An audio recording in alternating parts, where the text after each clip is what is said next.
Certo, gente. Então agora a questão de número 12, terceira aula do nosso módulo, é questão do Tribunal Regional do Trabalho, referenciado no PMBOK versão 4, também conhecido como diagrama de Ishikawa ou espinha de peixe, é útil no campo do gerenciamento de risco.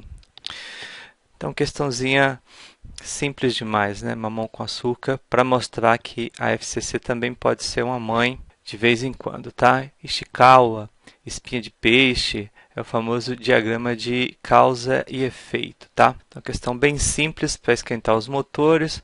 Vamos para a 13ª. De vez em quando aparecem algumas questões simples assim, né? 13ª. A estrutura analítica do projeto, a EAP, né? Que pertence à área de gerenciamento do escopo, no PMBOK, é criada na fase de planejamento. Normalmente, alguns enunciados ficam bem claro que eles estão usando o termo fase como se fosse grupo de processo, no mesmo contexto.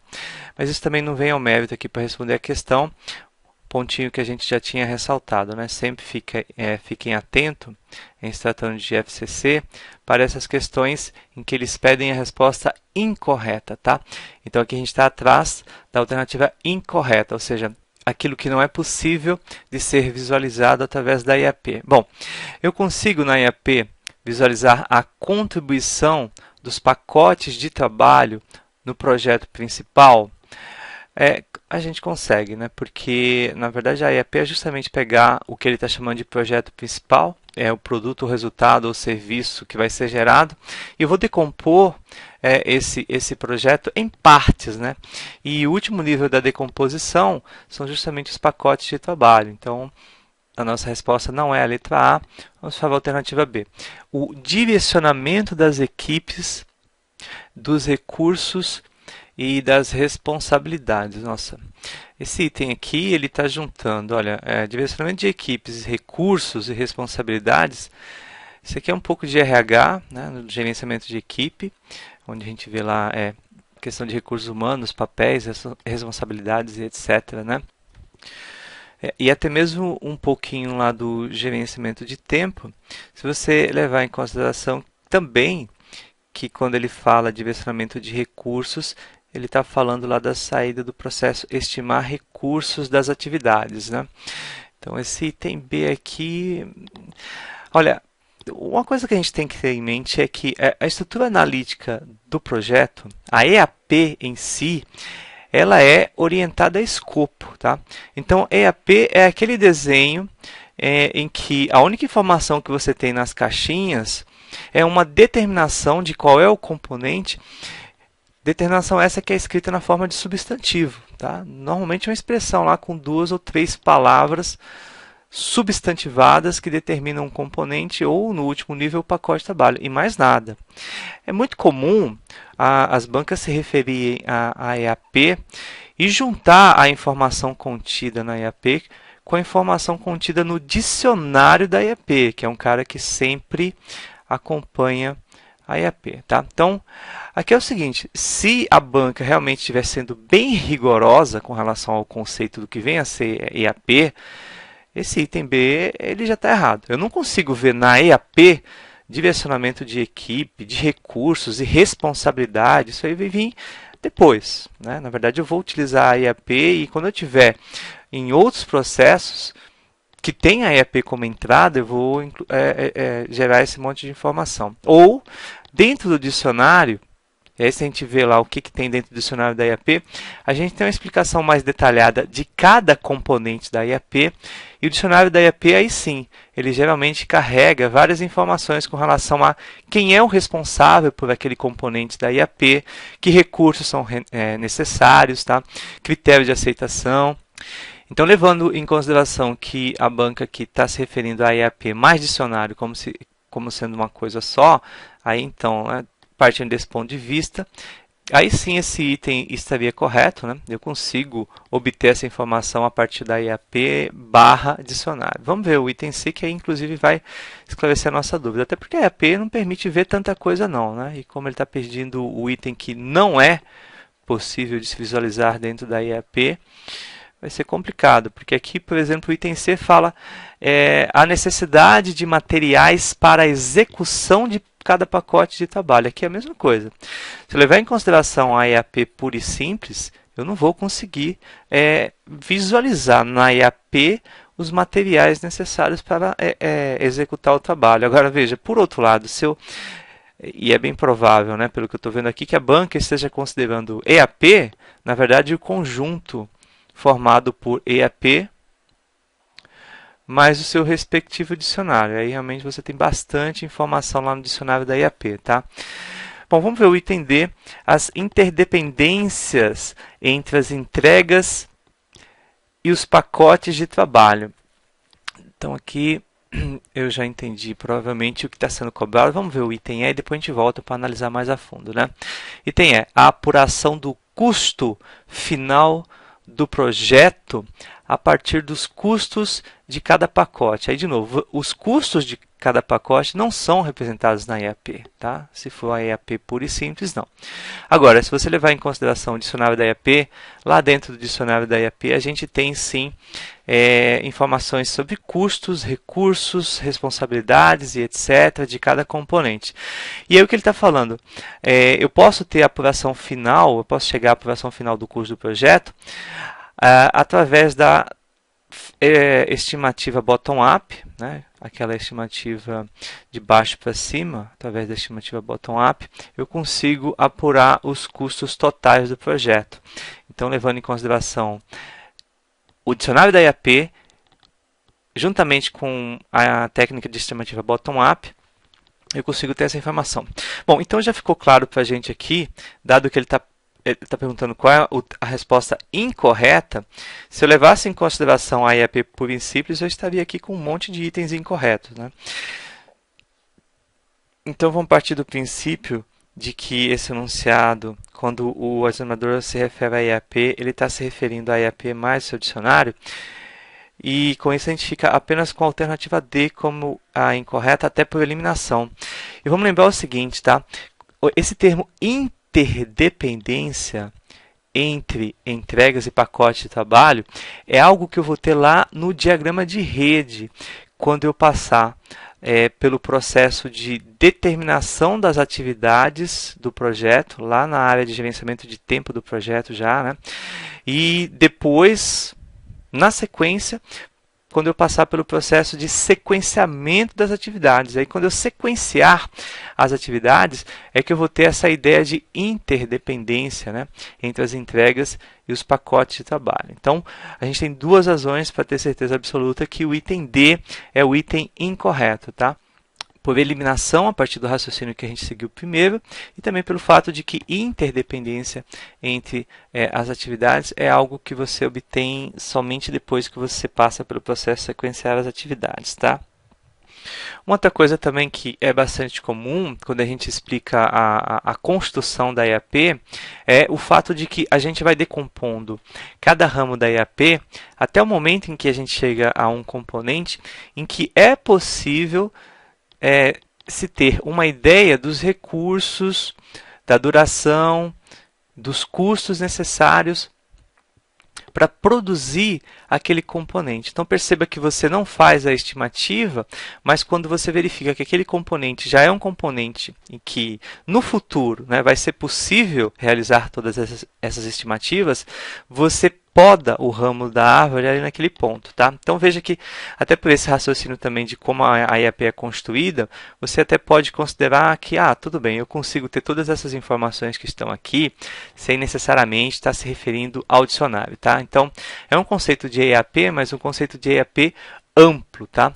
A EAP pronta, o que você visualiza, né, o mapinha da EAP, realmente não contém tudo isso não, tá? Mas a informação que está na cabeça dos membros da equipe enquanto a EAP está sendo construída, aí sim envolve tudo isso, mas daí, veja, não envolve as interdependências, tá?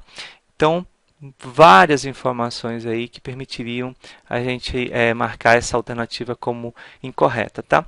Uma questão boa, apesar talvez, né, dependendo aí do nível de rigor, a imprecisãozinha do enunciado, isso não quer dizer que você teria desculpa para errar essa questão, não, tá? Alternativa D, com certeza. Vamos para a próxima. Item 14, questão 14, né? Aspectos importantes do controle do escopo inclui a determinação da causa e do grau de divergência relativa à linha de base do escopo. Ou seja, o que causou a divergência e qual foi o grau dessa divergência. Bem como a decisão da necessidade de alguma ação preventiva ou corretiva.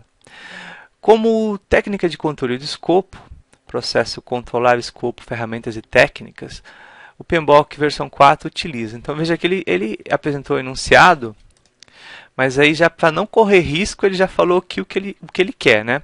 Pergunta no fundo é, você tem na sua cabeça aí decorados as ferramentas e técnicas do processo controlar, o escopo do guia PMBOK? Provavelmente não vai ter, só ressaltando o conselho que eu já dei, não decora tudo, mas pelo menos principais ferramentas, né, dada a ferramenta, entender para que ela serve, ou dado um contexto, conseguir identificar a que tipo de ferramenta aquele contexto pertence, em se tratando das principais ferramentas, é algo importante, tá? E alguns relacionamentos dos principais processos. Então, veja, ferramentas e técnicas dos processos de controle de escopo, tempo e custo, é interessante dar uma olhada, assim como a gente viu em questões anteriores, né?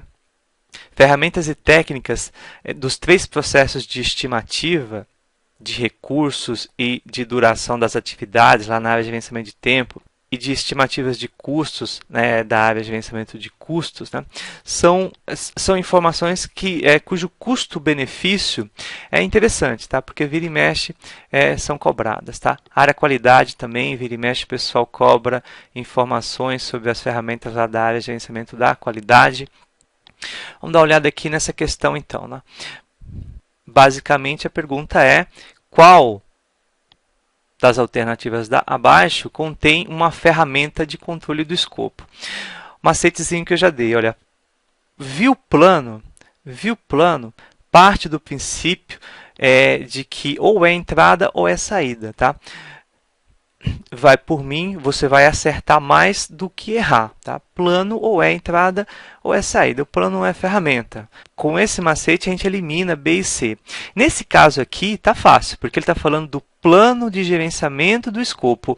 Aí não tem erro, tá? Porque olha, o plano de gerenciamento do escopo é uma saída do processo planejar o gerenciamento do escopo, tá? Que na versão 4 ele nem existia, mas na versão 5 já existe o processo formal planejar o gerenciamento do escopo. Então, isso aqui não é uma ferramenta do controle. O mesmo raciocínio com relação ao item C, tá? O plano de gerenciamento de mudanças, qualquer que seja o processo que gere aqui esse cara, ele vai ser uma saída do processo, tá? E não uma ferramenta ou técnica.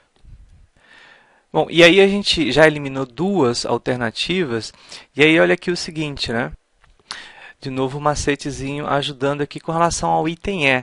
As atualizações são saídas ou são entradas, né? A atualização de algo é um resultado de algo. Esse resultado ou vai ser saída de um processo, ou é um resultado que vai ser aproveitado como entrada de algum outro processo, tá?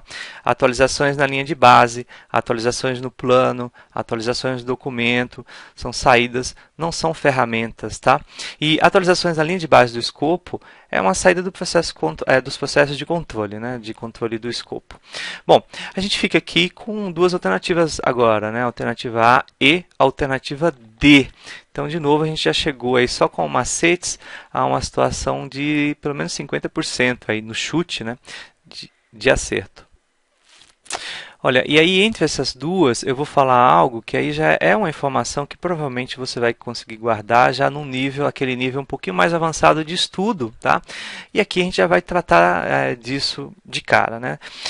Se você pegar os 3 processos de controle aí desses principais aí dessas áreas, né, escopo, tempo e custo, você vai ver que, olha, o controle basicamente ele serve para quê? Ele serve para monitorar o que está sendo executado, comparar o que está sendo executado com aquilo que foi planejado, ou seja, com as linhas de base, E a partir disso, dependendo do resultado dessa comparação, tomar alguma atitude que seja preventiva ou corretiva. Preventiva se o controle consegue verificar que um desvio com relação à linha de base vai acontecer.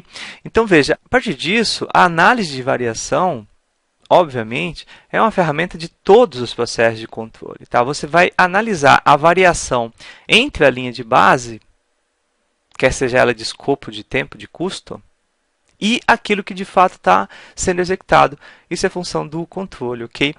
Com relação à medição, de novo, medição é um resultado que você obtém depois que você mede, Então, no mínimo, você verifica que medição é uma saída, E aí, sempre que eu falo uma saída, veja, os processos eles se comunicam de forma que você tem vários processos, E normalmente, a saída de um acaba sendo entrada para um outro processo qualquer, tá? Então, é muito difícil você realmente determinar se algo é entrada ou saída de um determinado processo. Fica um pouquinho mais difícil, tá? Porque às vezes a mesma coisa é entrada ou saída, dependendo exatamente do momento do projeto. Agora, com relação à ferramenta, é muito tranquilo. Então, medições normalmente também são saídas ou entradas, tá? Tudo bem, gente? Então, é isso, tá? Vamos para a 15ª questão agora. Entre as técnicas e ferramentas do processo planejar a qualidade, o PMBOK inclui, tá? Uma outra tendência aí da FCC, então, eles se aproveitam desse formato aqui de alternativas, para percorrer lá o guia PMBOK, eles traem lá aquela figurinha representativa de um processo qualquer, escolhe ali dentro uma ferramenta e, aleatoriamente, em outros processos, escolhe outras 4 ferramentas e monta a questão como essa aqui. Tal coisa é a ferramenta do processo tal. Uma das formas de você conseguir resolver a maior parte dessas questões é seguindo essas dicas, tá? Então, vamos tentar ver se aqui daria certo, tá? Bom, entre as ferramentas e técnicas do processo planejar a qualidade, a mesma coisa. Plano não é ferramenta, tá? Medições, olha, medições não são ferramentas, Eu uso uma fita métrica como ferramenta. Aí, depois que eu usei a fita métrica, eu obtive uma medição. A medição é a saída do meu processo de medir, tá? Medição não é ferramenta. A gente ficou com 3 aqui agora, Diagrama de causa e efeito, análise de custo-benefício, métricas da qualidade. Métrica é um conceito que você tem que saber, tá? É um conceito que tem que ser estudado. A gente estuda lá no gerenciamento da qualidade. E o que é uma métrica? Métrica é aquilo que eu vou medir. Tá? E depois que eu meço, eu obtenho uma medição. Faz até sentido você pensar que métrica é a entrada para um determinado processo que vai medir e medição é a saída para esse determinado processo. Tá? Aqui no caso, ele está falando de gerenciamento da qualidade. Então, na prática, o que acontece é o seguinte, aquele processo controlar a qualidade do projeto é justamente o processo que tem como entrada as métricas da qualidade e tem como saída as medições do controle da qualidade. Tá? Até a dica aqui, ó. O processo controlar a qualidade, ele gera como saída as medições do controle da qualidade. Como é que ele consegue gerar isso como saída? Porque ele tem como entrada a métrica, A entrada é a métrica que determina aquilo que ele vai medir. Bom, e quem disse aqui para o processo de controle da qualidade o que deve ser medido? Onde que essas métricas foram definidas? No próprio plano de gerenciamento da qualidade que está no enunciado. Então, veja que o examinador ele parou ali na área de gerenciamento da qualidade e começou a brincar com os processos. Tá? E perceba que se você, mesmo que você não tenha decorado aí todas as entradas, saídas, ferramentas e técnicas dos 3 processos da área de gerenciamento da qualidade, o simples fato de você entender como é que esses 3 processos conversam entre si e entender alguns conceitos que são realmente teóricos, coisa que você tem que entender e não decorar, e o que tem que entender é tranquilo. Vai lá, estuda, e uma vez que você entende, você não vai esquecer mais. Tá? Seguindo o raciocínio lógico, você consegue realmente eliminar muitas questões, muitas alternativas. De novo, chegamos aqui a uma situação de 50% de chance. Vamos tentar responder com certeza absoluta. Gente, aí é aquilo, É interessante você pegar as principais ferramentas e técnicas e entender para que elas servem. Olha, diagrama de causa e efeito, Ishikawa ou espinha de peixe, tem que saber para que esse cara serve, né? E para que para que ele serve? Encontrar a causa raiz de um problema, tá? Dado um determinado efeito, dado um determinado problema, você tem lá nas espinhas, né, do diagrama de Ishikawa, várias possíveis causas históricas, e você faz uma análise ali até chegar na causa mais provável para aquele problema. Gente, quando que você vai ter problema no projeto? Depois que a execução começou. Né? Então, você vai em busca da causa raiz de um problema, depois você já tem a execução em andamento. Tá? E a análise de custo-benefício tem que saber o que é também. O que é análise de custo-benefício?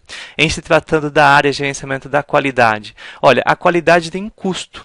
Quanto mais qualidade o seu projeto tem, mais caro ele vai ficar, provavelmente, né? Ou talvez mais tempo você vai gastar para gerar aquele produto.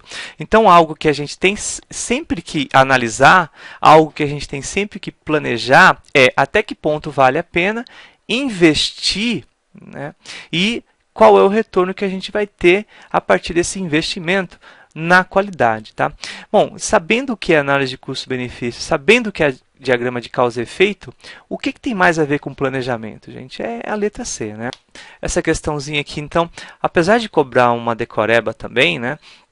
Dá para responder, tá? Dá para responder aí com alguns recursos. É saber conceitos principais, saber o principal objetivo de cada processo, saber o principal objetivo da área, estudar as principais ferramentas e técnicas e aí partir para o pau, começar a responder aí as questões e seguir esses macetezinhos, beleza, gente?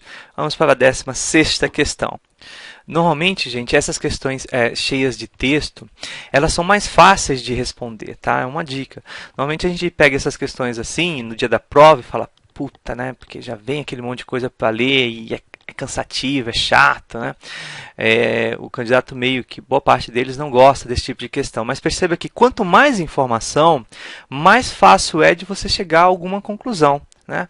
Pensa lá na questão anterior, né? Informação mínima, e aí realmente o que vai aparecer ali para você poder trabalhar e conseguir responder a questão tem que aparecer da tua cabeça, porque tem muito pouca informação no enunciado da questão e nas alternativas. Mas enfim, gente, olha só, vamos lá, né? Vamos ler o enunciado, né? Análise SWOT é uma ferramenta utilizada para fazer análise de ambiente, sendo usada como base para a gestão do planejamento estratégico de uma corporação ou empresa. Nesse contexto, considere.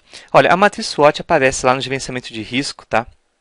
Essa questão poderia muito bem aparecer lá no módulo de planejamento estratégico de TI, tá? Lembrando o que é a matriz SWOT, forças, fraquezas, oportunidades e ameaças, tá? As forças e fraquezas são parâmetros inerentes ao contexto interno da organização, tá? Ela tem que identificar quais são as suas forças e as suas fraquezas e ela tem, de alguma forma, como atuar para modificar isso daí. E as oportunidades e ameaças, elas são parâmetros que são considerados a partir de um contexto externo à organização, né? A ameaça vem lá do seu concorrente, a ameaça vem lá de uma legislação que pode surgir e obrigar você a modificar bastante as operações da empresa, tá? E as oportunidades também. Oportunidade é um nicho de mercado a ser explorado, clientes que estão sendo mal atendidos, né? Necessidades de clientes que não estão sendo bem atendidas. Então é isso. Força, fraqueza interno, oportunidade, ameaça externo. E tem as forças são consequências essenciais da empresa, ok? Que estão sobre sua influência, ok? A força, influência, né? Interno. E que podem ser encontradas nas respostas a questionamentos do tipo: o que a empresa possui de melhor que seus concorrentes? Certo? O que faz os clientes voltarem à empresa? Certo? Olha, aqui apesar de ter citado o cliente, né? Mas a pergunta é, quando o cliente volta à minha empresa, ele volta à minha empresa porque ele gosta de qual característica minha, né? Então, esse item aqui está correto, tá? Tudo isso está relacionado às forças. As forças são competências internas sobre as quais a empresa tem influência. E essas duas questões aqui realmente são questões feitas para identificar que tipo de forças a empresa tem. Item 2. As fraquezas são competências que estão sob influência da empresa. Da mesma forma, forças e fraquezas são internas, mas de alguma forma essas fraquezas atrapalham e não geram vantagem competitiva, podendo ser encontradas nas respostas a questionamentos do tipo, vamos lá, por que os clientes não voltam depois de uma compra? Bom, é uma pergunta oposta, né, à pergunta do item anterior, e é justamente isso. Eu vou identificar uma fraqueza minha, que é algo que acaba afastando os meus clientes. E a outra pergunta, os funcionários são capacitados para as funções? Olha, capacitação ou não do funcionário é uma decisão interna que está sob a influência da empresa. Tá? E se eles não são capacitados, isso é uma fraqueza. Então, item 1 e 2 corretos, de acordo aí com o que é, né, a matriz SWOT, a análise SWOT. E o item 3, as oportunidades e ameaças são fatores externos, exatamente, de criação ou destruição de valor. Oportunidade cria valor, ameaça destrói valor. Que não estão sob a influência da empresa, é isso mesmo, mas que emergem ou da dinâmica competitiva do mercado, ou fatores demográficos, isso também é um fator externo, econômicos, fator externo, políticos, tecnológicos, sociais, legais, né, a questão da legislação, certíssimo. Então, esse aqui, ó, esses 3 itens, é um textinho aí que explica a matriz SWOT, né? Não sabe o que é matriz SWOT? Estuda esse enunciado aqui e aprende. Então, a gente está com 3 itens corretos, tá? A alternativa a ser marcada aqui é a alternativa correta, tá? Em se tratando de FCC, sempre bate os olhos lá no enunciado antes de vir marcando aí, né? De maneira atabalhoada, né? Vai com calma, respira fundo, lê o enunciado. Bom, o que ele está pedindo mesmo? Itens corretos. Aí sim você vai e marca. Próximo item, 17. Próxima questão, questão 17. Segundo o PMBOK, o resultado atualizações do registro dos riscos não é uma saída do processo. Então, aqui ele está perguntando o que não é uma saída. Significa que a atualização dos registros dos riscos é saída de todos esses caras aqui, menos de um. Tá? Como é que é lá o gerenciamento de risco? A gente tem 6 processos. O primeiro é planejar o gerenciamento de riscos. Ele não está aqui, né? O primeiro processo. Aí o segundo é o processo de identificar riscos. Está aqui o processo de identificar riscos. Tá? O que o processo de identificar riscos gera? De novo, é saber o objetivo de cada processo. O objetivo maior do processo de identificar riscos é gerar uma lista de riscos não priorizada, né? Você vai priorizar depois lá na análise qualitativa, tá? Priorizar com base no grau de criticidade. Gente, voltando aqui, né, para o item identificar riscos gera uma lista de riscos ou o chamado registro de riscos, né?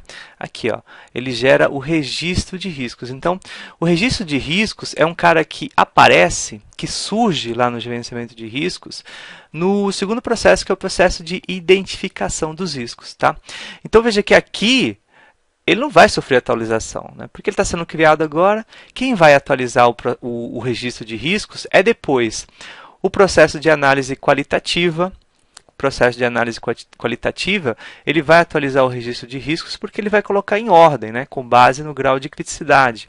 O processo de análise quantitativa, ele vai atualizar o registro de riscos a partir do momento, por exemplo, que você usa uma ferramenta do tipo a análise do valor monetário esperado, né? Aí você vai identificar o VME de cada um dos riscos e vai ter que voltar no registro de riscos e atualizar, né, o registro de riscos. Então, a atualização do registro de riscos é saída da análise qualitativa. Na análise quantitativa, você também atualiza o registro de riscos.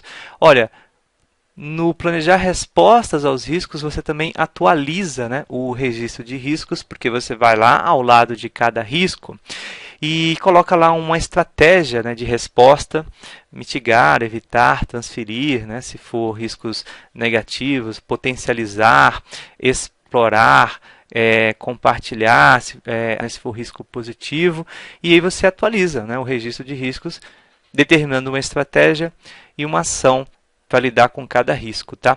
E de novo também no controlar e monitorar riscos, você vai atualizar o registro de riscos na medida em que novos riscos são identificados, por exemplo. E aí você tem que ir lá e colocar no seu registro original mais um risco, Ou na medida em que enquanto o projeto está acontecendo, o grau de criticidade do risco vai sendo alterado, porque a probabilidade dele acontecer vai sendo alterada, né? Na medida em que o tempo passa, um determinado evento pode se tornar mais provável ou menos provável, né? Na medida em que o tempo passa, o impacto, se algo acontecer, pode ser bem maior ou pode ser bem menor. Imagina um risco que se confirma no seu projeto às vésperas, né, da entrega lá do produto final para o cliente. O impacto é bem maior. Então, às vezes, o mesmo risco, dependendo do momento em que ele aconteça, o impacto pode ser maior ou menor. Então, isso significa que você tem que monitorar os riscos o tempo todo por conta dessas variações com relação àquilo que você já tinha encontrado quando você fez a análise prévia.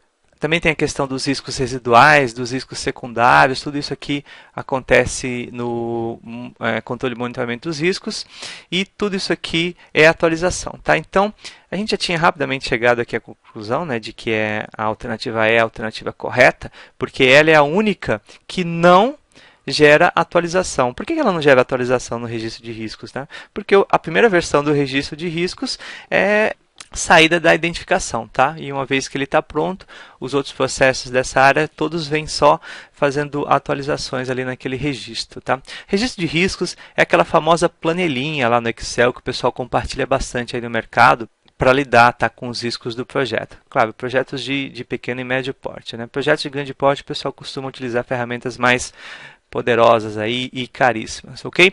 Bom, gente, com isso a gente termina essa terceira aula do módulo de questões de gerenciamento de projetos da Banca FCC, tá? Espero que vocês estejam gostando. Daqui a pouco a gente volta para a quarta aula. Um abraço, até já!